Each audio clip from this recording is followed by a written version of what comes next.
नमस्कार, स्वागत है आपका जेजेएन न्यूज में और आपके साथ मैं हूं गणेश।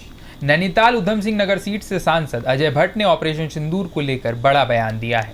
उन्होंने कहा, प्रधानमंत्री नरेंद्र मोदी जो कहते हैं वो करके दिखाते हैं, फिर चाहे वो सर्जिकल स्ट्राइक हो, एयर स्ट्राइक या अब ऑपरेशन सिंदूर। अजय भट्ट ने कहा, प्रधानमंत्री ने पहले ही कहा था पाकिस्तान ने जो किया है उसका भुगतान उसे करना पड़ेगा। उस समय हम सबको लग रहा था कि अब क्या होगा, लेकिन कुछ ही दिनों में भारत ने एयर स्ट्राइक कर आतंकवादियों के घर और चौकियों को निस्तनाबूद कर दिया। प्रधानमंत्री मोदी की कथनी और करनी में फ़र्क नहीं है। उनका हर वादा, हर चेतावनी आतंकवादियों के लिए आखिरी साबित होती है। साथ ही उन्होंने बताया, जिस तरह से पूरा विश्व आज भारत के साथ खड़ा है वो देश के लिए गौरव की बात है। उन्होंने भारत सरकार, प्रधानमंत्री मोदी और भारतीय सेना को बधाई देते हुए कहा, आतंकवाद के दिन लद गए हैं। अब ना तो आतंकवादी बचेंगे और ना उन्हें पनाह देने वाले। बता दें, अजय भट्ट के इस बयान से स्पष्ट है कि सरकार आतंकवाद के खिलाफ जीरो टॉलरेंस की नीति पर काम कर रही है। उन्होंने ये भी दर्शाया कि भारत अब न सिर्फ अपने लोगों की सुरक्षा के लिए तैयार है, बल्कि आतंकवाद के हर अड्डे को जड़ से खत्म करने का सामर्थ्य रखता है। अजय भट्ट ने कहा, भारत की सेना ने बार बार साबित किया है कि वो किसी भी चुनौती के लिए तैयार है।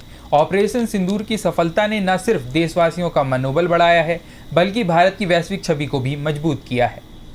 जो माननीय प्रधानमंत्री जी ने कहा था वो सही हो गया है। वो जो कहते हैं वो होता है, चाहे सर्जिकल स्ट्राइक हो, एयर स्ट्राइक हो।